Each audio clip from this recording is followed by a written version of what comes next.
Hi there, this is Penelope. This is a short video on solving equations, but this time we're looking at solving two equations at the same time. So we're looking at solving them simultaneously. Again, students report that they don't know which approach they should use. Well, in this situation, you choose whatever works. So we've got lots of choices. We could just, if it works, we could add the two equations together. If that doesn't work, then we could subtract the two equations. If that doesn't work, then we could multiply one of them by something and add to eliminate one of the variables. If that doesn't work, we could multiply one of the equations by something and then subtract to eliminate one of the variables. Or we could multiply both equations. Oops. Sorry about that. We could multiply both equations by something and then either add or subtract, depending on what you need to do. Let's have a look at some examples. In this first one, you can see straight away that if you add them together, you will get rid of the y term. So then, always write down what you're doing. Then if you add them together, 2x plus 3x is 5x, negative y plus y is nothing. Add the right-hand sides as well, then you get 20. Dividing both sides by 5, x is equal to 4. Now you need to find y. Don't forget that's not the end of it, so we need to put that back into one of them. It doesn't matter which one. So let's put it into number 1. And solving that,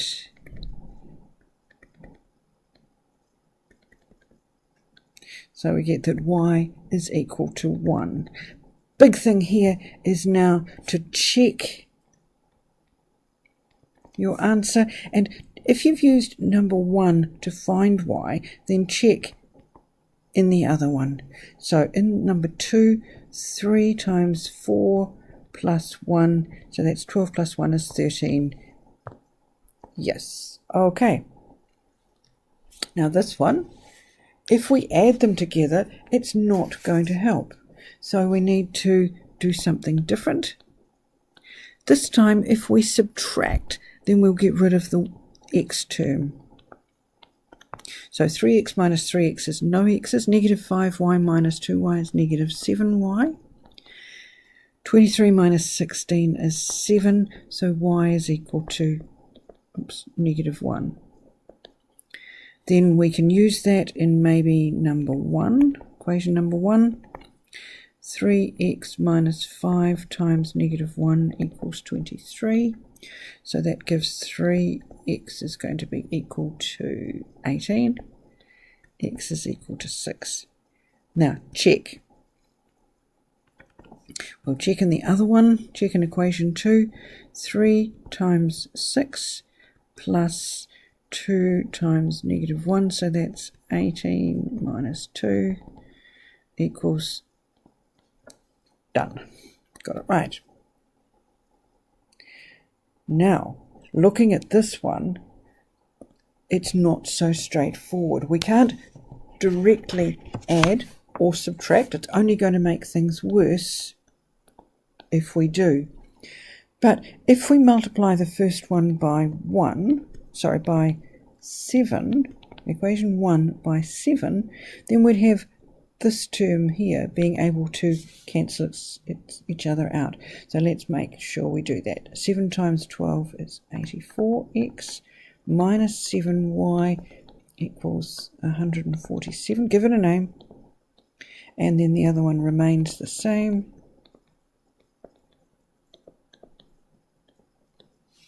Now what we're going to do is we're going to add equation 3 to equation 2. And 84 and 3 is 87. Now, negative 7y plus 7y is no y's. Add the right-hand sides. Now we can see that x is equal to 2. We're going to put that into, doesn't matter which, but let's just put it into 1. 12 times 2 minus y equals 21. So y is equal to 3. Check. always check. So we're going to check into equation 2. So now we're going to put 3 times 2 plus 7 times 3. So that's 6 plus 21 is 27. So in this one, we had to multiply the first equation by something and then add the result of that to eliminate one of the variables, because that's what you need to do. You need to eliminate a variable.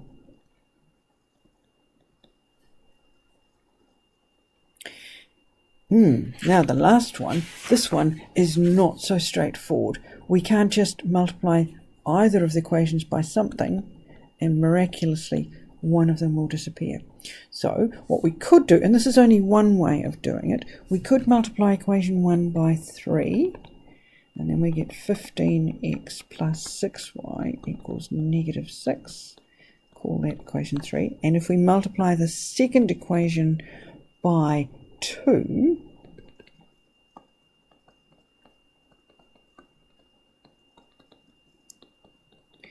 and now if we were to subtract those, we could get rid of the y term. So let's do equation 3 minus equation 4. So 15 minus 8x is 7x, 6y minus 6y is nothing, negative 6 minus 8 is negative 14, so x is equal to negative 2. Pop that back into equation 1.